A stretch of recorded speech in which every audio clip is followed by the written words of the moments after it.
Muy buenas noches, muy buenas tardes y muy buenos días.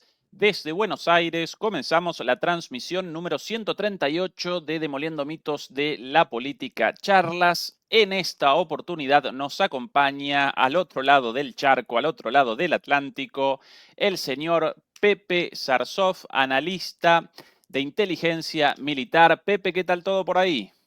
Hola, ¿qué tal, Ezequiel? Muy buenas noches.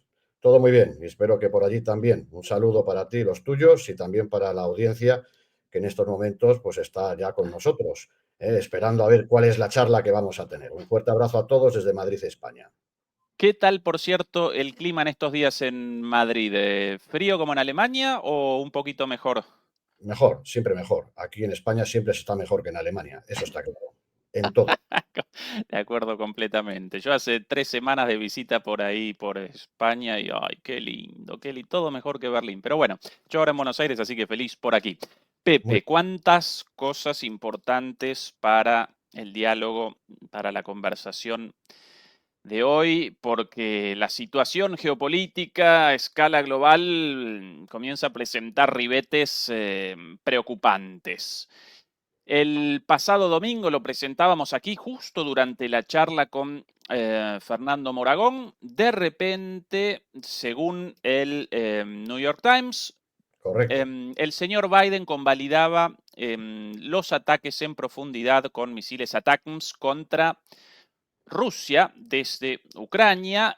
Poco después comenzaban los rumores sobre una autorización semejante desde Reino Unido y desde Francia, pero esta vez con misiles Storm Shadow y Scalpé. También convalidaban aparentemente, porque no lo presentaban oficialmente, sino solo a través de versiones mediáticas, convalidaban el ataque contra objetivos militares en la retaguardia rusa.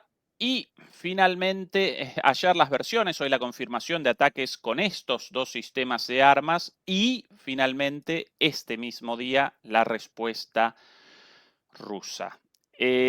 Más allá de esto, ¿en dónde aparecemos respecto a todo esto? ¿Y cuáles las perspectivas a partir de ahora, Pepe? Sí, vamos a ver. En primer lugar, lo que está sucediendo no es nada nuevo. Esto hay que dejarlo bien claro. Este tipo de armamento, estos misiles de largo alcance, ya han sido empleados en el campo de batalla ucraniano, concretamente en la zona de Crimea, por decir una de ellas. Y hay que tener en cuenta un detalle, que incluso los alcances han sido más en profundidad en los ataques que se llevaron a Crimea, en el pasado reciente, ¿vale?, que estos que se han producido en las pasadas 24 o 48 horas en territorio ruso. Pero es que aquí hay un detalle muy importante.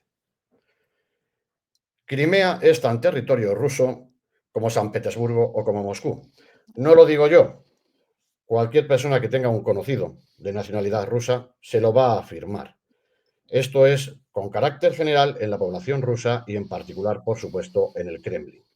Por lo tanto, sí, en efecto, el tipo de misiles que se va a emplear ahora o a partir de ahora también son de fabricación estadounidense. Pero realmente esto no es nuevo, esto ya ha sucedido. E insisto, a mayores rangos de profundidad que los que se han producido en los pasados días. Vamos a ver, el presidente saliente de Estados Unidos, el señor Biden, tiene sus asesores, sus consultores militares, su cúpula militar, y el planteamiento estratégico de Estados Unidos respecto a lo que está sucediendo en Ucrania parte de una premisa, y es que no, digamos, consideran que sea posible que en el largo plazo el ejército ruso pueda seguir manteniendo el ritmo o la intensidad de los combates al ritmo e intensidad que se están produciendo, que exigen un consumo enorme de bienes, de equipo, de hombres, etcétera, etcétera. Entonces, Estados Unidos, que al fin y al cabo es quien lidera con mano de hierro a su comunidad internacional, entre las cuales las más destacables, las naciones más destacables son las naciones que son satélites occidentales, especialmente el Reino Unido y Francia, pues Estados Unidos considera que este tipo de acciones puede mermar la capacidad operativa de las Fuerzas Armadas rusas que están combatiendo en territorio ucraniano con este tipo de lanzamientos. Pero, insisto, esto ya se ha producido anteriormente. Por supuesto que va a haber una respuesta, ya ha habido una respuesta, ¿vale?, con este nuevo sistema de misiles Onersik o algo así, es un nombre ruso, ¿vale? Que alcanza el Mach 10 y en estos momentos los sistemas de defensa aérea disponibles en Ucrania no tienen capacidad para derribarlos. Lógicamente, el señor Putin ya lo advirtió en su día, lo ha vuelto a decir precisamente hace nada, que la respuesta de la Federación Rusa será un espejo de las acciones que lleven a cabo los países de la OTAN, de Estados Unidos y lo que se está produciendo en Ucrania. Bueno, pues es una consecuencia lógica. Entonces, el planteamiento, repito, estratégico de Estados Unidos es el desgaste de la Federación de Rusia, alargando el conflicto. ¿Qué es lo que se le pide al régimen de Kiev? Pues básicamente dos cosas: que tenga la capacidad para movilizar todavía personal para poder mantener viva lo que es la pira funeraria en lo que se ha convertido el frente, el tramo de frente, que es el Donbass. Es una auténtica pira funeraria para las unidades ucranianas, independientemente de la propaganda que emana de los medios de comunicación generalistas occidentales y de la propia Ucrania. Y en segundo lugar, se le exige algo muy concreto. Se le exige al régimen de Kiev que el jefe Sirsky tenga la capacidad de llevar a cabo determinadas acciones para lograr por lo menos la iniciativa local. La iniciativa local en cualquier parte del frente, de forma preferible en lo que es el tramo fronterizo de Ucrania con la Federación de Rusia. Tenemos el ejemplo de la ofensiva que se hizo en Kursk. Y de ahí la enorme importancia que es Kursk para esta estrategia estadounidense. Jefe Sirsky tiene que mantener, hablando en plata, cueste lo que cueste y caiga quien caiga, sus controles territoriales que tiene de momento, cada vez más menguante, a todo hay que decirlo, en Kursk. Pero es muy probable que intente otro tipo de acción. Se intentó en la zona de Gluskovo, que es precisamente un poco más al oeste de donde irrumpieron inicialmente, resultó un fracaso, pero es relativamente fácil que intente otro tipo de acción. De hecho, los medios disponibles humanos y materiales no se están empleando en el Donbass, que es una de las causas por las cuales el ejército ruso, de una manera que no nos tiene acostumbrados, ha ido avanzando, ocupando territorio, desalojando al adversario de posiciones defensivas, de líneas defensivas y de localidades. Entonces, el esfuerzo en estos momentos es la búsqueda, como digo, en el tramo fronterizo con la Federación de Rusia, de algún punto donde recuperar en algún momento la iniciativa local. De ahí que no es extraño que tras la declaración de autorización por parte del presidente saliente Biden de que se puede emplear ya armamento de fabricación estadounidense de esas características, los objetivos hayan sido lógicamente en la zona de Kursk. Es lógico, ha sido al oeste de Briansk, en la zona también de Kursk, y en esa zona, pues lo que se está tratando es ir neutralizando algo con lo que cuenta el jefe Gerasimov para ir desalojando al adversario de territorio nacional. Y es unas fluidas rutas logísticas y de movimiento de unidades. Se está atacando eso, concretamente los últimos ataques que fueron en una profundidad que no llega a 60 kilómetros, fue precisamente un puesto de mando, una zona donde había mandos, que son los que se encargan, en definitiva, de ir ejecutando y desarrollando los planes de acción contra el jefe Sirsky en Kursk. Esa es la situación. En definitiva, la estrategia estadounidense es extender el conflicto. Una baza son estos misiles de largo alcance, que no es nuevo, sí es nuevo, los de fabricación estadounidense, porque los británicos y franceses han estado utilizando este tipo de armamento. Y después, la recuperación de algún punto por el tema de la iniciativa y básicamente mantener la pira funeraria en la que se ha convertido el Donbass para el ejército ucraniano. Se trata de estirar el conflicto con la esperanza de que el ejército ruso termine agotándose. Algo parecido a lo que sucedió, por ejemplo, en el verano del 2022 en Lysychansk y Severodonetsk, donde las unidades rusas terminaron de ocupar esas ciudades y finalmente hubo una pausa operacional que realmente se estaba maquillando una realidad y era el agotamiento del ejército ruso. Pero aquí hay una diferencia notable. El ejército ruso del 2022 y el complejo militar industrial ruso del 2022 no es el que hay ahora en el 2024, bajo ningún concepto. A propósito de tus palabras, Pepe, recordaba recién una entrevista a Sullivan, Jack Sullivan, de hace 2 o 3 días, en la cual básicamente llamaba a Ucrania a mayor movilización, ¿no? Respondía algo así como: nosotros despachamos cada vez más armas y aún así los ucranianos aparecen en una situación militar cada vez peor o más desafiante, esas sus propias palabras. Así que el problema evidentemente en la movilización, y por eso llamamos a los ucranianos a despachar más carne a este matadero, ¿no? Pues, ¿Esto responde a tu visión de la situación o comete un error en la no, en interpretación? efecto, vamos a ver, si al régimen, perdón, de Kiev lo que se le exige es que tenga disponibilidad humana para sacrificarla con el objetivo de extender el conflicto en el tiempo que permita la posibilidad de que en efecto la Federación de Rusia se agote y sufra una derrota estratégica. Pero vamos a ver, eso no va a suceder. No va a suceder porque, en primer lugar, habrá que ver cuántos misiles de largo alcance hay en los arsenales estadounidenses y de la OTAN. Ya le digo yo que no hay centenares. Y entonces la única posibilidad de que con este tipo de ataques se merme realmente la capacidad operativa del ejército ruso que opera en Ucrania es ataques masivos. Y ahí entraríamos en la estrategia de la Federación Rusa de disuasión. Bien, vamos a ver. Una respuesta radical que nos podría conducir perfectamente a una tercera guerra mundial es que el Kremlin tuviese información confiable de que se iba a producir un ataque masivo por parte de un potencial enemigo, en este caso OTAN y Estados Unidos. Esta información, que se dice confiable, es información que se le entrega a los servicios de inteligencia a su líder político y evidentemente esto no se ha producido. Lanzar 6 cohetes en un lado y 3 en otro no es un ataque masivo. Entonces, realmente esa premisa con la que se plantea la estrategia estadounidense tiene el error básico de que se va a producir ese agotamiento del ejército ruso, pero para ello es imprescindible ataques masivos. No hay medios y también falta valor porque sería automáticamente una respuesta radicalmente la que daría la Federación de Rusia. La Federación de Rusia ha utilizado un nuevo sistema de misiles, como he comentado antes, 10 Mach y no hay sistema de defensa occidental que tenga capacidad para neutralizarlos. Ahora, la pregunta del millón, que está en el tejado de los servicios de inteligencia occidentales y en las cancillerías occidentales, es ¿cuántos sistemas dispone la Federación de Rusia de este nuevo modelo? Porque, insisto, los misiles que se están lanzando por parte de Ucrania, que habrá que hablar quién es quien lo lanza realmente, ¿vale? Porque ese es otro tema. Estos misiles, ojo, no son en cantidad suficiente, no son cantidad suficiente. Y además hay que observar un detalle muy importante de la primera acción que se produjo hace 48 horas a la segunda que se ha producido en 24 horas, en las 24 horas pasadas. La profundidad se ha reducido enormemente. El ataque que se produjo en Briansk fue al oeste de Briansk con una profundidad de aproximadamente 130 kilómetros.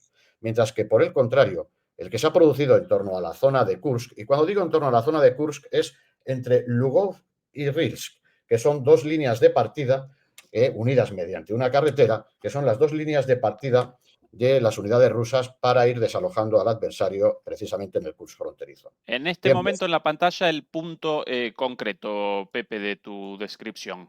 Exactamente correcto. este. Muy bien, pues eso no tiene más allá de una profundidad en lo que es territorio ruso de 55 kilómetros. Es decir, se ha reducido considerablemente la profundidad del primer ataque al segundo. ¿Por qué?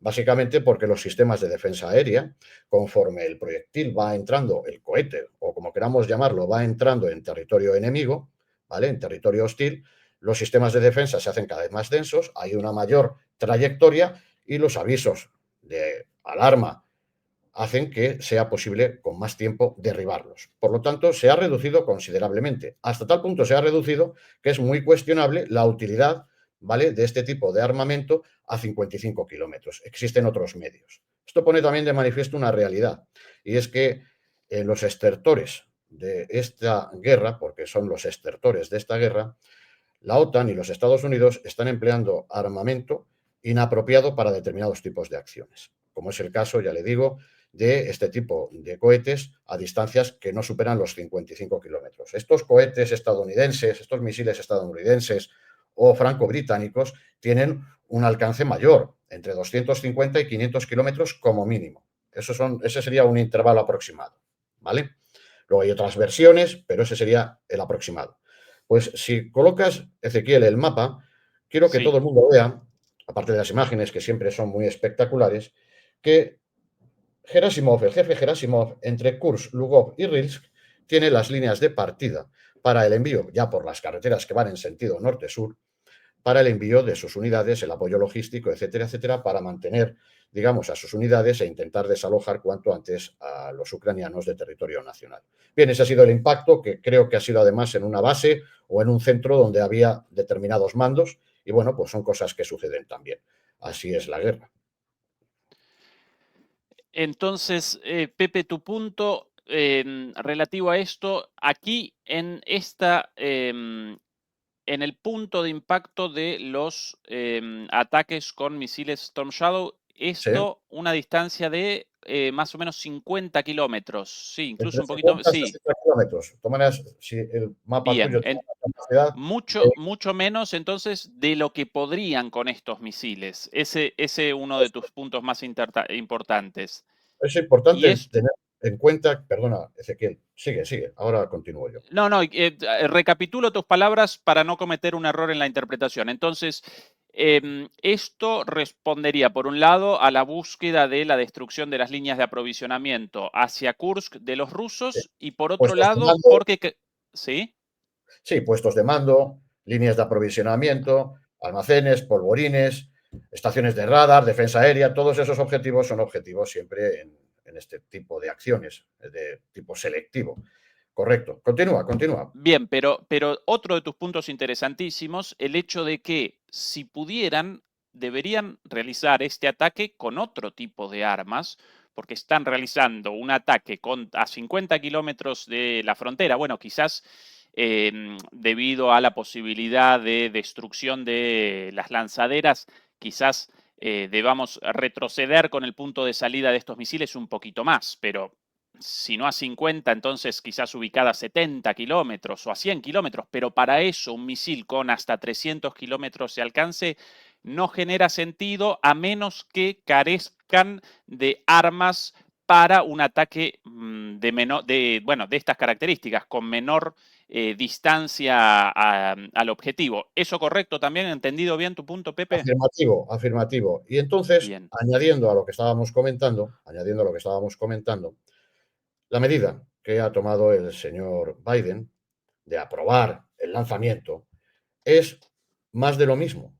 Conforme se está produciendo la derrota en el campo de batalla del ejército ucraniano, la OTAN y Estados Unidos tienen que aumentar la escalada. Es decir, cualquier novedad de entrega de armamento, de autorizaciones para el empleo de ellos, etcétera, etcétera, guarda una relación directamente proporcional a la derrota del ejército ucraniano en el campo de batalla. Y es así, en el campo de batalla el jefe Gerasimov está imponiendo su voluntad sobre el adversario. Y entonces, ante esta situación, junto con un añadido que es el recurso a la pataleta del señor Biden, presidente saliente, pues dar esta última autorización. Ya veremos si esta autorización se mantiene ya cuando el presidente entrante, el señor Trump, sea revestido efectivamente presidente de Estados Unidos. Bien. El otro punto, Pepe, de ataque, aparentemente el de los misiles Storm Shadow y el de los ATACMS en algún lugar por aquí, ¿verdad? Cerca de Briansk. Al oeste, en la localidad esta que empieza por Karachev o algo así. Está acá, sí, sí, justo, bueno, de Hay casualidad. depósito Está. es un depósito de almacenamiento de municiones, etcétera, etcétera. Se lanzaron 6 cohetes, según fuentes, 5 fueron derribados, uno no. Y claro, lógicamente, pues ya dependiendo del parte de defensa de turno, ¿verdad? Pues para uno ha sido un éxito completo y para el otro ha sido un fracaso absoluto. Eso realmente solamente lo saben ellos, nadie más. Bien, antes de establecer el foco en la respuesta rusa con estos misiles, ayúdame con el nombre, Pepe, estos nuevos misiles, Oreshnikov. exactamente. Em, una consulta sobre algo leído por ahí, pero sin confirmación. Según algunos analistas militares, para la ejecución de un ataque con misiles ATACMS, debido a la necesidad de logística satelital, perdón, de imágenes satelitales, pero también debido a las características técnicas de introducción de los datos con, bueno, respectivos códigos y algoritmos, etcétera, etcétera. La planificación de los ataques debería presentar al menos 5 días de antelación, si no algunas semanas. Si esto es verdaderamente cierto, entonces puede que Biden haya determinado esta decisión inmediatamente, no este domingo, en el momento del anuncio, de alguna manera, sino inmediatamente después de la derrota con Trump y que solo después, solo unos días después, bueno, por el tiempo necesario para la introducción de la información y la ejecución de estos ataques, solo unos días después apareció la noticia de algo ya en preparación y así pudieron realizar el ataque inmediatamente con cosas ya preparadas. ¿Esto así, esto del tiempo necesario para la preparación del ataque o en realidad un error de este analista militar escuchado por ahí? Bueno, vamos a ver, vamos a ver. Cuando el presidente de Estados Unidos toma la decisión y la comunica, presenta la declaración oportuna, el New York Times se hace eco de ello, etcétera, etcétera, evidentemente esto ya estaba preparado. O sea, esto no es de un día para otro. Esto ya estaba preparado. Y esto ha sucedido siempre. Cuando se anunciaba, oye, vamos a entregar tal armamento, vamos a entregar tal equipo, etcétera, etcétera, esto ya estaba preparado o a punto de ser entregado, ¿vale? Evidentemente, el señor Biden ya no va a ser presidente de Estados Unidos y entonces su ruta estratégica con respecto al tema ucraniano, pues ya no se va a llevar, no va a ser la misma que la que pueda tener el señor Trump. O en principio eso parece, porque el señor Trump, por lo menos durante el periodo electoral, ha estado anunciando repetidas veces que esto de Ucrania lo iba a acabar rápidamente. Por lo tanto, pues está finiquitando, hablando en plata, su ruta estratégica con respecto a Ucrania. Entonces, cuando se toma la decisión, realmente ya está todo moviéndose. Todo está moviéndose. Y es importante, además, tener en cuenta que aquí lo grave no son estos misiles. Aquí lo realmente grave es que el equipo, el personal que tiene que desarrollar la actividad con este tipo de armamento es personal muy, muy cualificado. Toda la información para los objetivos, toda la inteligencia para los objetivos, ¿vale? Identificación y selección de objetivos, también es un personal muy, muy cualificado con medios muy especiales. De esto no dispone Ucrania.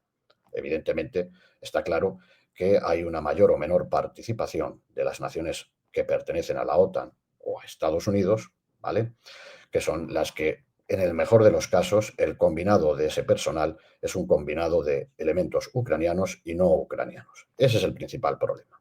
Independientemente, lógicamente, de si hay otras variables de riesgo, como que este lanzamiento se realice o no en espacio OTAN. Esto también sería demasiado serio. Estos serían los motivos por los cuales ya lo que nosotros estamos acostumbrados a hablar de que se traspasan líneas rojas y que el Kremlin no responde, llegaría a un punto en el que sí. Pero insisto en la estrategia que tiene el Kremlin en su doctrina, que ha sido recientemente modificada, porque su doctrina de estrategia de disuasión la tiene del 2020 y en el 2024, lógicamente, pues debido a las circunstancias que se están viviendo, pues ha habido modificaciones. Y una importante a tener en cuenta es precisamente el ataque masivo. Solamente habrá una respuesta contundente, cuando digo contundente, de riesgo mundial, cuando sea un ataque masivo por parte de alguna nación o grupo de naciones que sea, pues eso, enemiga y vaya a atacar a la Federación de Rusia y ponga en situación de crítica supervivencia la existencia y la seguridad tanto de la Federación de Rusia como su población. Esto es lo que viene en sus documentos. De ahí luego que se cumpla o no se cumpla, habrá que ver. Ahora con el foco, sí, efectivamente, Pepe, en estos misiles Oreshnik utilizados Sí, por primera vez en respuesta a estos ataques, aparentemente estos ataques con misiles ATACMS y con misiles Storm Shadow, en realidad interceptados todos ellos, con la excepción de uno aparentemente tocado, bueno, y generando un incendio, pero sin víctimas, no solamente víctimas, ni siquiera víctimas en cuanto a heridos, representaron un fracaso, no pudieron materializar su objetivo, mientras que la respuesta rusa del día de hoy presentaba estas características, y esto sí una novedad. Aquí algunas de las imágenes.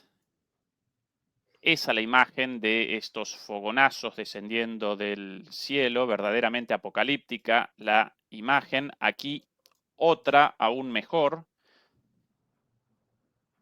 Muchas detonaciones, según lo leído por ahí, yo siempre aquí con dudas, Pepe, ante tus conocimientos militares, esto responde a que estos misiles balísticos presentan múltiples cabezas y una vez iniciada la fase de descenso, generan de alguna manera la forma de el descenso en forma de racimo con múltiples cabezas, por ende no interceptables a una velocidad supersónica. Cada una de estas cabezas podría presentar capacidad nuclear, no en este caso, y de Sí, ahí esta suerte de, ¿cómo llamarlo?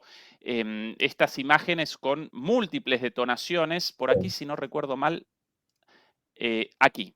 Estos es los fuegos descendiendo, todos de un solo misil, pero con sus múltiples cabezas. Evidentemente no utilizadas con una cabeza nuclear. Esto acá otro video mejor, Pepe. Esto un mensaje, porque si no, ¿para qué este misil aquí utilizado por primera vez? Misil Oreshnik, de mediano, misil balístico, hipersónico, de mediano alcance, súper moderno, parte de las armas milagrosas. Ninguna necesidad de este misil aquí. Hubieran podido lo mismo con un Iskander, incluso con un Kinsal. ¿Está respondiendo sí, Putin con un mensaje a través de esto? sí, evidentemente. Esto es una respuesta, esto es aviso a navegantes.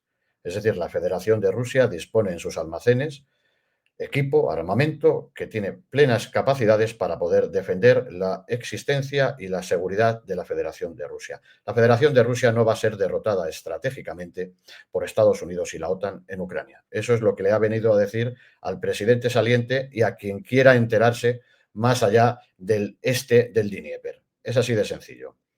Entonces, ¿podía haber empleado otro tipo de armamento? Sí, perfectamente. Dispone de un parque estupendo de todo tipo de misiles y cohetería, pero creo que si este misil, que es un sistema moderno, lo ha presentado, es también para que se sepa que la Federación de Rusia cuenta con las capacidades necesarias y suficientes para restituir su esfera de seguridad en el espacio continental europeo. Esfera de seguridad que, como he comentado en repetidas ocasiones, ha sido rota precisamente en Ucrania por parte de Estados Unidos y la OTAN. Además, Pepe, el objetivo en Dnipro Bueno, también genera la sensación de un mensaje, ¿o yo he equivocado en esto? bueno, vamos a ver, en esta ciudad los objetivos han sido básicamente una serie de centros de producción y de tipo tecnológico para el empleo bélico, concretamente de misiles, según Sí. las fuentes con las que yo trabajo. Entonces, bueno, realmente se ha elegido esta localidad.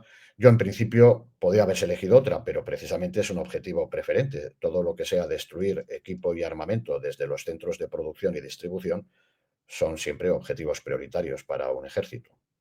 Sí, sí, sí, claro, claro que sí.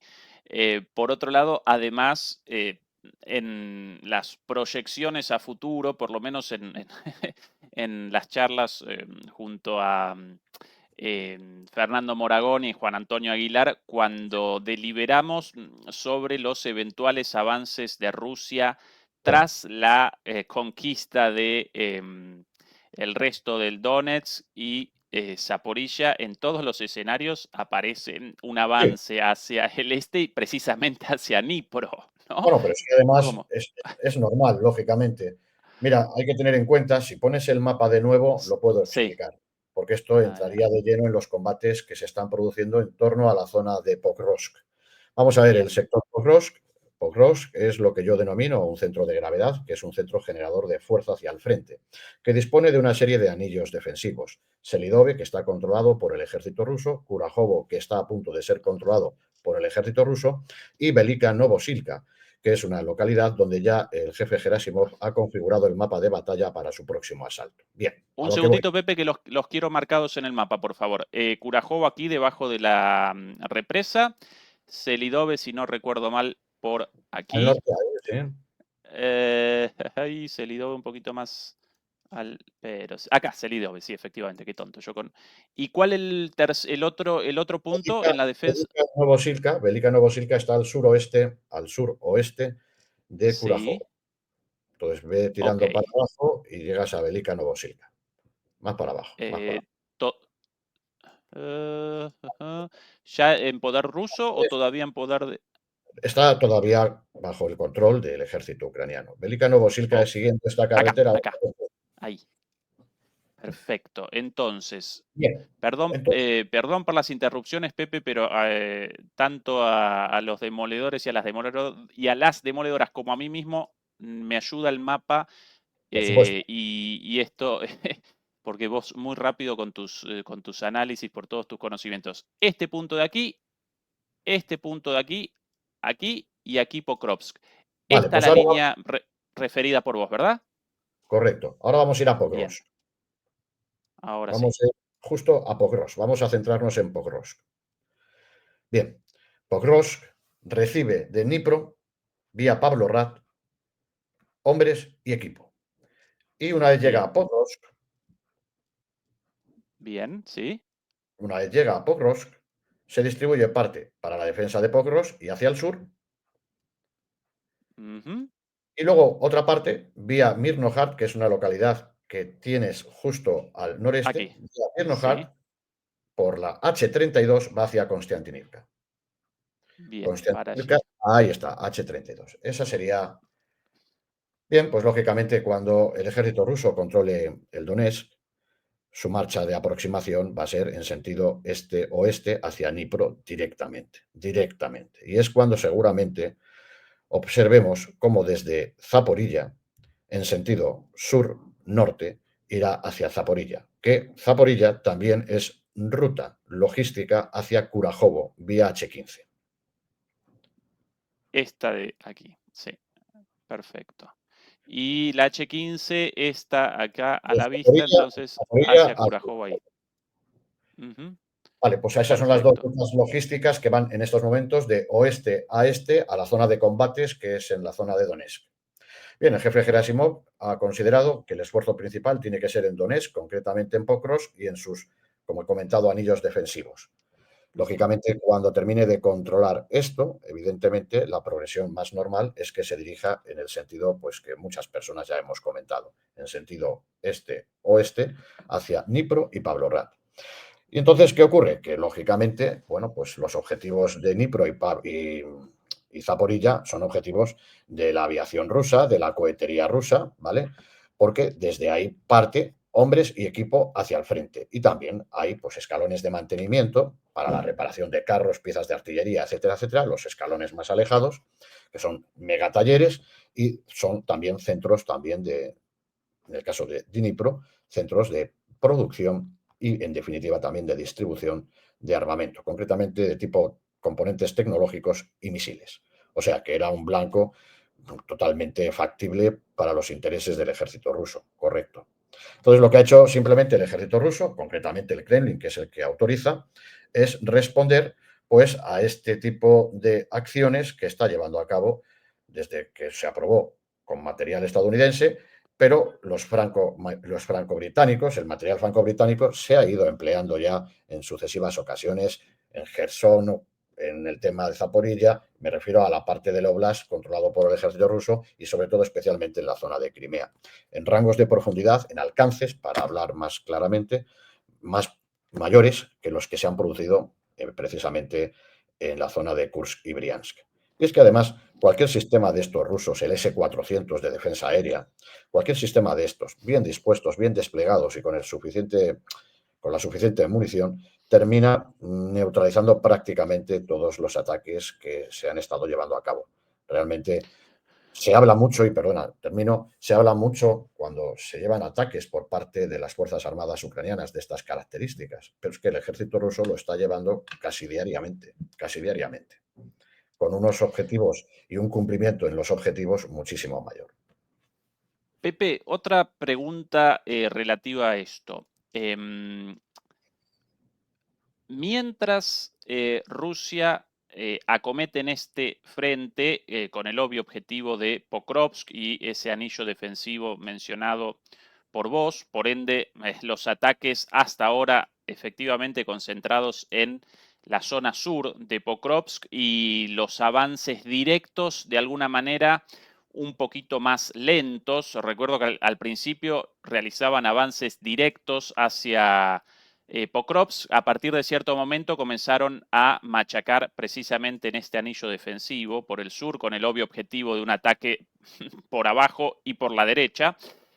Ahora bien, a la vez que esto, a la vez que presenciamos esto, también Rusia comenzó una ofensiva por el norte en Kupiansk, en la zona de Kupiansk. Entonces, mi pregunta, una vez caído Pokrovsk, van a comenzar primero con este movimiento hacia el oeste y de este a oeste y de sur a norte hacia Dnipro, o primero van a querer de alguna manera la toma completa del norte del Donetsk e incluso quizás también la ciudad de Kupiansk y más posiciones en la zona ubicada más al norte, o van a querer las dos cosas a la vez? ¿Cuáles los pasos previsibles desde la lógica militar? Los pasos previsibles, tener controlado Después completamente, de Pokrovsk, claro. tener Después de la controlado, caída de Pokrovsk. sí, tener controlado completamente el Donbass. Esto es prioritario. El esfuerzo principal Bien, del ejército ruso es el control absoluto del Donbass y luego seguir con los distintos objetivos declarados, serán ciertos o no, pero son objetivos declarados por el Kremlin. El Kremlin lo tiene claro. Gerson, Zaporilla. No hablo de las localidades, hablo de los oblast. Evidentemente, recuperar, lógicamente, el territorio nacional, que en estos momentos es motivo de combates en la zona de Kursk. Y, lógicamente, lo que es el Donbass, estamos hablando básicamente Donetsk, Lugansk, pues lo que quede todavía también de Lugansk, que es mucho menos, y luego habrá que ver qué es lo que entiende el Kremlin para restituir su esfera de seguridad. Aquí este conflicto no trasciende de Ucrania, pero evidentemente es muy importante para la Federación de Rusia que se restituya la esfera de seguridad que tiene en su espacio continental europeo. Esto fue roto en Ucrania por el régimen Maidán con el conchabeo, sobre todo, del liderazgo británico y estadounidense. El resto de los europeos han ido pues simplemente detrás, muy sumisos, ya sea por cobardía o por intereses personales o por lo que sea. Bien, entonces, ante la pregunta que me estabas haciendo, vamos a ver, realmente sobre Kupiansk en estos momentos, una ofensiva propiamente dicha no se está realizando. El ujú, jefe Gerasimov, en todo el frente, lo que está desarrollando es una guerra de desgaste, que tiene como objetivo prioritario consumir hombres y equipo del adversario, de tal forma que este adversario no pueda reponerlos ni cualitativamente ni cuantitativamente. Este es el objetivo prioritario. Es decir, esto es en detrimento de las ganancias territoriales. Y por supuesto no tiene absolutamente nada que ver esta guerra con que si va bien o va mal es en función del territorio por unidad de tiempo ganado. No, no funciona así. Esto no es una guerra de movimientos. Evidentemente, en Kupián se está combatiendo. En la semana pasada, algunas unidades consiguieron irrumpir en el margen este del río Oskol, concretamente la parte oriental de Kupiansk, por la zona de la localidad de Kupiansk, por la zona norte, por la zona industrial, ¿vale?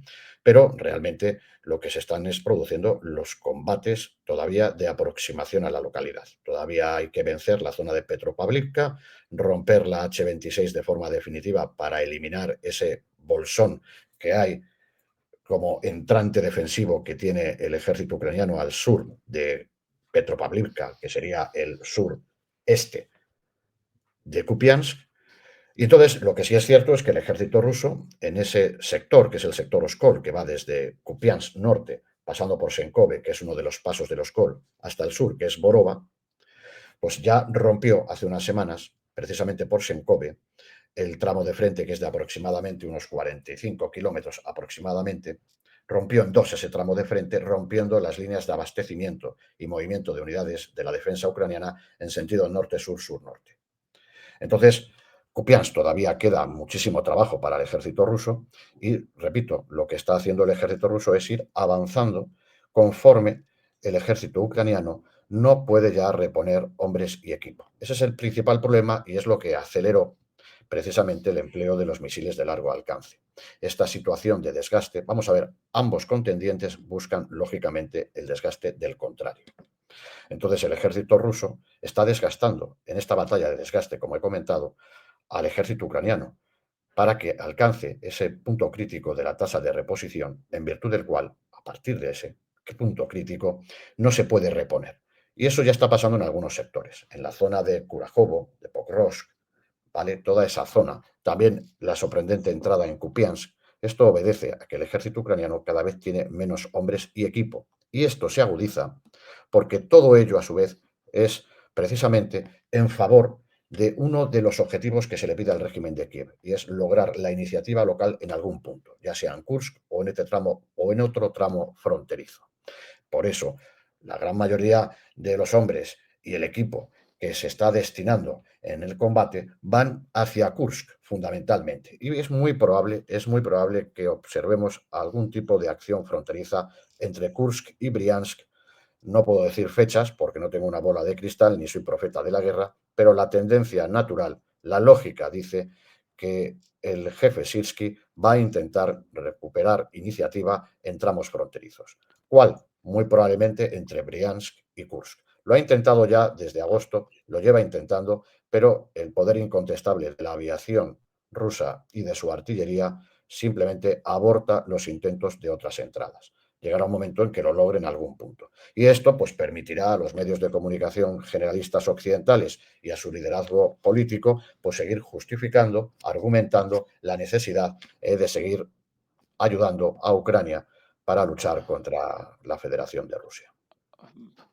Cuántos puntos abiertos, Pepe, con tu explicación. Y por cierto, increíble cómo recordás de memoria cada uno de los pueblos y de las localidades en cada punto del centro. Esto porque Pepe todos los días realiza un análisis pormenorizado de las acciones militares en el frente. No lo desaprovechen. En la descripción el enlace a su página web como a su canal de YouTube con estos informes a ese nivel de recordar de memoria cada uno de las localidades y el sentido de todas las acciones. Una cosa espectacular en español, solo vista en el canal de Pepe, no lo desaprovechen. Pepe, primero, una aclaración sobre la pregunta anterior, a qué respondía mi pregunta. Un análisis visto por ahí en el cual presentaban la posibilidad de acometer, tras la caída de Pokrovsk, una Sí. operación en profundidad por fuera de lo lógico, porque efectivamente yo te acompaño en este análisis tuyo de que una vez caído Pokrovsk, lo más lógico, la captura del resto de el Donetsk y más aún en el contexto de una guerra de desgaste. Pero por ahí recuerdo en algún canal ruso leída la posibilidad de en el marco de el colapso de las defensas y del momento ganado por los rusos tras la caída de Pokrovsk, un intento de avance en profundidad, algo hasta ahora poco visto en esta guerra después de esa fase inicial, directamente hacia Dnipro y que el resto, la caída del resto del Donetsk respondiera de alguna manera al caos resultante. ¿Esto no es un escenario posible, una cosa así, o no genera sentido en el marco de una guerra de desgaste como la vista hasta acá? Bien, vamos a ver. Aquí partimos de un supuesto, y es el colapso previo del ejército ucraniano. Me parece que ese es el análisis que se ha realizado en ese canal ruso. Evidentemente, si se produce el colapso del ejército de tu contrario, entonces la guerra de movimiento es posible en este conflicto, ¿vale? Entonces yo iría muchísimo más. Te diría que yo es que considero que cuando caiga efectivamente el Donbass y cuando realmente en el sector Kupiansk el jefe Gerasimov alinee sus unidades a lo largo del río Skol, al este del río Skol, es cuando desde el distrito norte, y el distrito norte es un distrito que tiene unos enormes medios humanos y materiales, es cuando desde el Distrito Norte, muy probablemente desde Kharkov, se lleve a cabo también una acción. Es decir, sobre la base del colapso del ejército ucraniano es cuando yo puedo sí afirmar que es muy posible que se lleven distintos movimientos sincronizados hacia Dnipro, hacia Zaporilla, muy probablemente hacia Gerson y desde Kharkov hacia el sur. Muy probablemente. Eso es muy posible, pero creo, eso ya es mi opinión, lógicamente, que antes tiene que estar totalmente controlado el Donbass. Es fundamental. Bien, muy, muy interesante. Bueno, acá estos tres de los movimientos mencionados, en el caso de colapso, hacia Kharkov, hacia Dnipro, hacia Zaporilla y Gerson un poquito más abajo, no puedo con el mapa, Sí. bueno, en la capital de Gerson en algún momento conquistada por los rusos y después recuerden que retrocedieron con ese repliegue muy bien llevado a cabo en su momento por el general, mi cabecita, Surovikin. Surovikin, exactamente. Em, Otra pregunta, Pepe, sobre tu análisis anterior. Esta posibilidad de un ataque entre Kursk y Briansk hacia territorio ruso. Sí. Efectivamente, en la lógica, vos presentás un escenario muy, muy concordante con la lógica demostrada hasta aquí por las Fuerzas Armadas ucranianas con el apoyo de la OTAN. Ahora bien, lo sucedido en Kursk en gran medida generó más descontrol, más efectos negativos para el conjunto, para el desarrollo militar del conflicto desde el punto de vista ucraniano que lo contrario, porque en una guerra de desgaste en la cual los rusos realizan avances cotidianos y en la cual cualquier recurso humano o material debería parecer enfocado a la defensa de esos avances, la asignación de recursos a este lugar determinó la disminución de esos recursos en otros lugares, sin un objetivo aparentemente claro más allá, bueno, de esta idea de una suerte de contraataque, de la búsqueda de la iniciativa, según algunos, de la búsqueda original de la captura de la planta nuclear de Kursk, ubicada como 70 kilómetros más al norte de todo esto. Si comienzan efectivamente una operación similar en esta zona fronteriza mencionada antes por vos, ¿no van a cometer un error fatal despachando gente y recursos para allá cuando en la zona, en el sur de Pokrovsk aparecen en la defensiva y con incluso medidas como la voladura de de la represa o de las compuertas de la represa de Kurajovo para generar el anegamiento de toda esa zona y desacelerar de esa manera los avances rusos, una medida aparentemente bastante desesperada en una situación de retroceso. ¿No cometerían un error fatídico, fatal en ese caso, en el caso de un avance de este tipo? Sí. Los objetivos militares asignados al jefe Sitsky son de intereses externos a la propia Ucrania y a la propia nación ucraniana.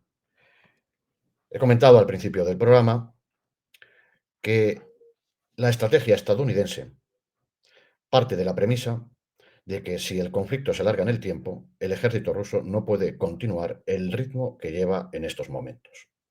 Entonces, el objetivo no es desalojar al ejército ruso. El objetivo es aguantar el conflicto el mayor tiempo posible. El jefe Sirski y cualquier jefe militar sabe que el Donbass lo tiene perdido y lo da por perdido. Lo que pasa es que lógicamente no lo va a decir.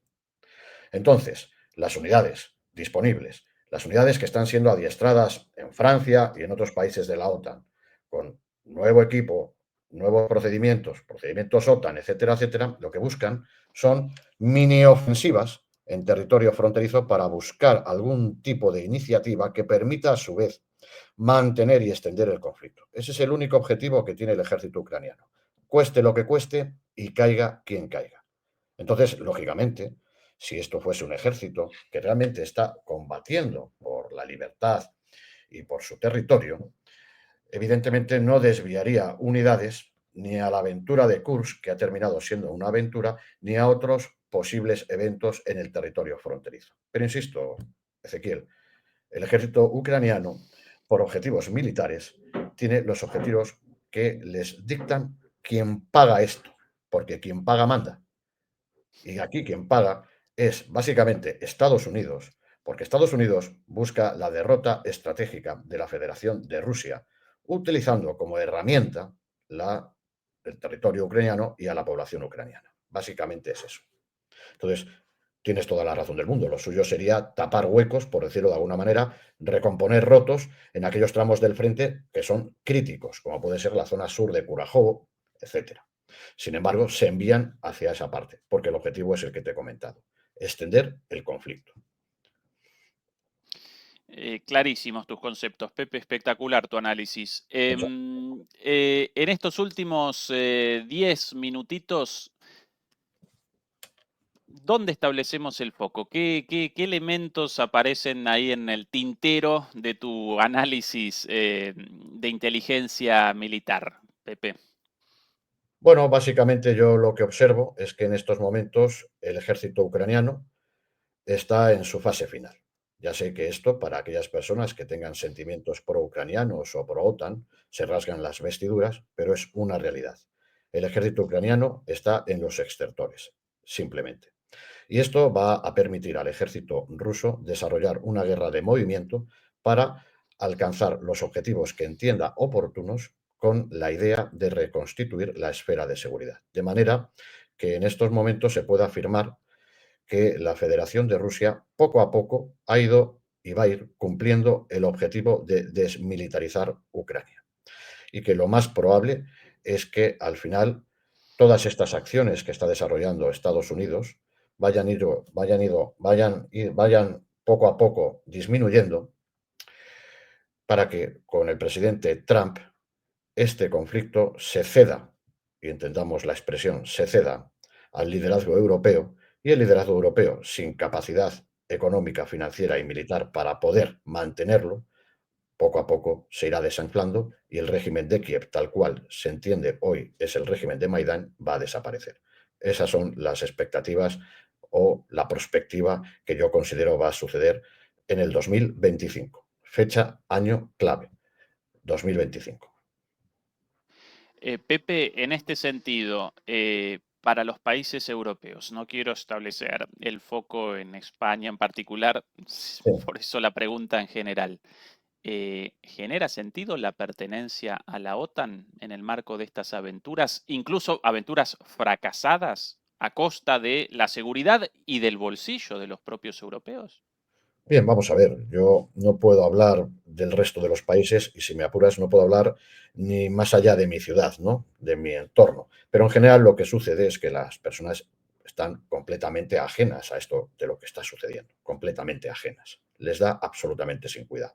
La gente lo que quiere es vivir, hacer su vida, tener su trabajito, estar con los suyos y cuando evidentemente les afecta al bolsillo, pues se fruncen el ceño, ¿verdad?